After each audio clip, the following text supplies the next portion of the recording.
The moon hung low over Enchancia, casting silvery trails through the canopy of the Weeping Woodlands. Though the echo gate had closed behind Elara, the royal family waited in reverent silence, the air heavy with magic. But for Elara, time moved differently.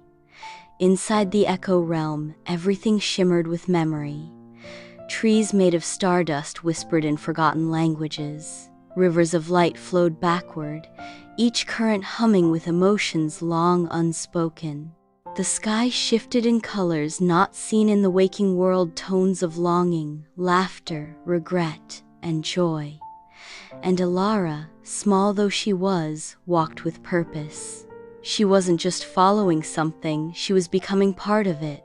The silver flower she had brought from the heart of the forest pulsed in rhythm with her heartbeat, petals unfolding with every step. Around her, echoes came alive, not voices, but emotions.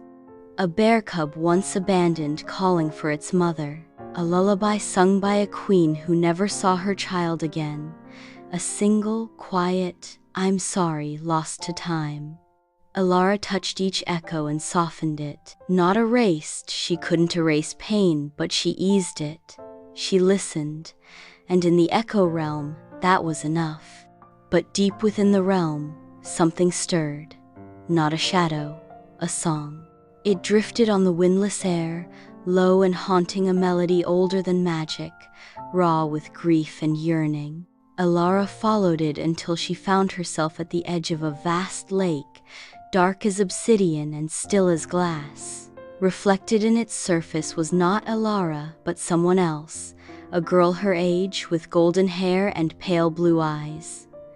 The reflection smiled. Elara reached forward, the water rippled. The girl stepped out. She wasn't a spirit or a memory. She was a projection, a child formed from all the forgotten pieces of those who had never been heard. A mirror of Elara, but not her opposite, her balance. "I am Lyra," she said, her voice both young and ancient. "I am the unspoken." Elara tilted her head. She didn't speak, but the pendant glowed, and the lullaby played once more. Lyra listened, then nodded. "We have been waiting for someone who could hear." Suddenly the world trembled. Trees in the distance shattered like glass. The waters of the lake swirled into a vortex. Lyra turned to Elara, eyes wide. "He knows you're here." From the storm emerged the figure Elara had seen before, the one cloaked in sorrow. But this time he wasn't still. He moved with purpose, storm-like, his form a whirlwind of cloaks, feathers, and weeping eyes. "The forgotten king," Lyra whispered. "He was once a guardian like the one at the gate, but he held the sorrow of too many for too long. It consumed him. Now he is bound to keep this realm in grief." Elara stepped forward. The king roared. His voice was thunder and ash. "You dare enter my hollow?" Lyra flinched, but Elara stood tall, or as tall as a toddler could.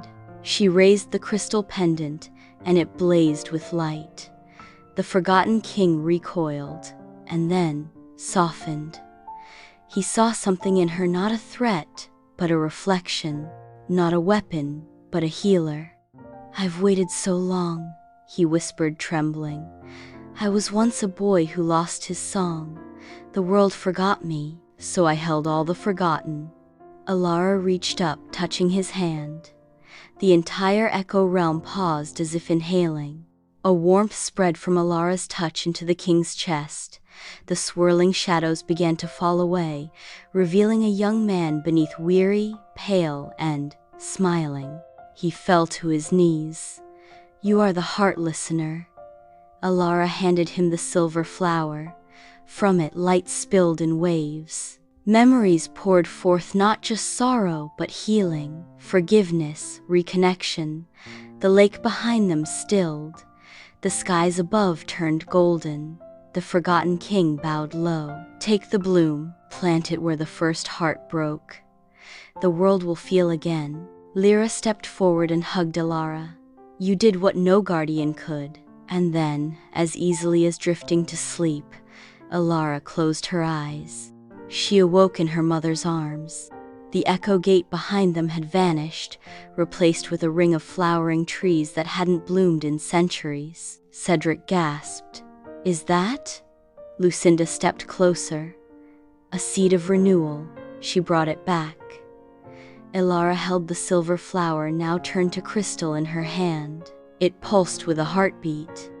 "Where should we plant it?" Sofia asked, voice thick with awe. Elara pointed not toward the castle but toward the hill near the edge of the garden, a place that once held a crumbling bench and forgotten sundial, a place Sofia herself had sat as a girl, crying into her knees after losing her mother's amulet. "The first broken heart," Lucinda whispered. "She knows." They planted it together. The crystal flower sank into the earth. Instantly the soil shimmered. Grass returned, trees stood taller, laughter echoed faintly in the wind, and the whisperwings came, hundreds of them swirling in patterns of joy. Elara looked to the sky. A new constellation twinkled overhead, a heart inside a gate, the sign of the heart listener. That night, as the castle rested, Queen Sofia stood on her balcony holding Elara close. Prince Leo joined her, wrapping an arm around them both. "She's changed everything," he murmured. Sofia nodded. "And she's just begun."